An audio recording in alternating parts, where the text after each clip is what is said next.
Comrades, friends, patriot, this is Bishop T.P. Ngcobo. We are saying to you, all South Africa, all the citizens of South Africa, sithi-ke happy Christmas and prosperous New Year.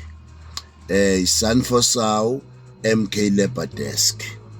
Bese sothi lapha kwizikhova ezimnqini eRockville 1923 sizothi ngaphansi kokuphila kwekhova, happy Christmas and prosperous New Year. Sithe endlini enkulu yakasibiya, happy Christmas and prosperous New Year. Siphinde sizothi ke kumkhonto wesizwe party kunxamalala enkandla sithi hayi ma comrade, ma patriot, ma activist, sizothi siyabonga uNkulunkulu sithathe saze saba la isikhona njengamanje. Sizothi nje uNkulunkulu akasize sonke.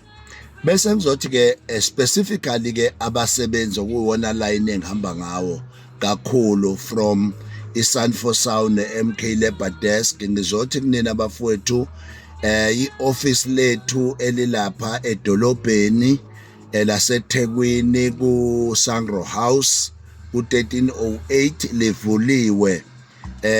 Sehlise nje amalunga okusebenza noma abasebenzi sathi ukuba downscaler to 50% of 100%.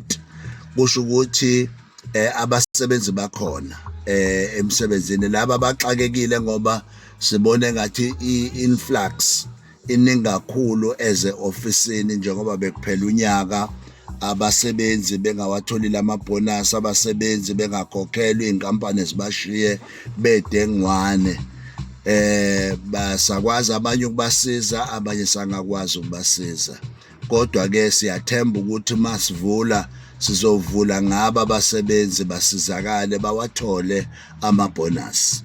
Bese-ke sithi-ke futhi-ke sivala only ngamaholidi. Kusho ukuthi mangabe ufisa ukuba se-office uyakwazi ukuza, mawubona ukuthi there is agent awusakwazi ukulinda unyaka ozayo sikhona, si-standby. Abanye bakhona e-office abavula amacala ama-cases, abanye baya-attenda uma ngabe kufanele ku-attendwe. And-ke sinale program esiphume nayo esi-initiate ngo-December uqala, le yama-restaurants, silaunch ama-restaurants. So siyaqhubeka nayo nakuma-sub-regions futhi kuyaqhutshekwa nayo, bahambe be-check-a nje ukuthi kusetshenzwa ngendlela e-correct yini. Bese sithe eGoli nakhona futhi kuvuliwe, i-office lethu livulile. Those who are in Joburg bebona ukuthi they want to get assistance in terms of labor relations and basic conditions of Employment Act, they must go there to our office. Magune emergency of not receiving bonuses or mhlambe bayavaleleka ey'ntweni ey'thize ey'dinga ukuthi basheshiselwe bakwazi ukuphuthuma khona. Empumalanga silaphayana futhi Middelburg sikhona, sizothi futhi nakhona if ever there is something that is urgent, bakhona ama-office ethu ayakwazi ukutholakala khona avulile. So bese kuba ise-Northwest nakhona kwi-sub-region ke, kuma-sub-regions amaningi-ke ngokwe-MK Labour Desk i-operation is on, sizokwazi ukuthi silekelele la singalekelela khona. So-ke we are saying-ke asivalile, kodwa siyaqhubeka nokubuka ekutheni abantu bakithi basizakala kanjani. So ma comrade, siyabonga kakhulu, sithi happy Christmas, engathi uNkulunkulu angaba nani, and a prosperous New Year, engathi umndeni ungahlangana wonke ngokuthula nokuzwana.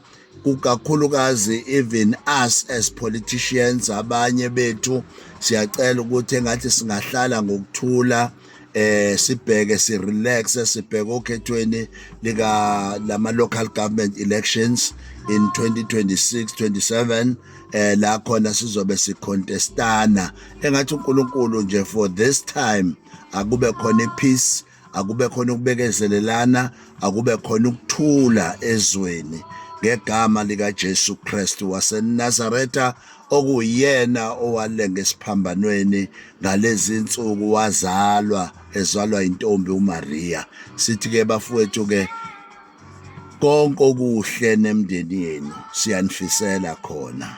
Siyazi ukuthi eminye imindeni ayinalutho ezolibeka etafuleni kodwa sithi ngoNkulunkulu isu lizoba khona. uNkulunkulu uzoliqamba isu ukuthi bakwazi nabo ukujabula, bakwazi nabo ukufana nabo bonke abantu. Siyabonga ke bafowethu ilokho nje sikushoyo bese sithi ke kinina nonke ke bafowethu basebenzi sivulile. Wozani ema-ofisini ama-members wethu asikwazi ukusiconnecta nasey'ngcingweni sikhulumile ukuthi sizoyivula so that bakwazi ukusizakala immediately. Siyabonga kakhulu. God bless you. Engathi uNkulunkulu angahlale nani ngesikhathi sonke nakuyo yonke leadership esiholayo yomkhonto from national detachment, from provincial detachments and also uNqamalala sithi nwelo lude commander comrade. Siyabonga mandla.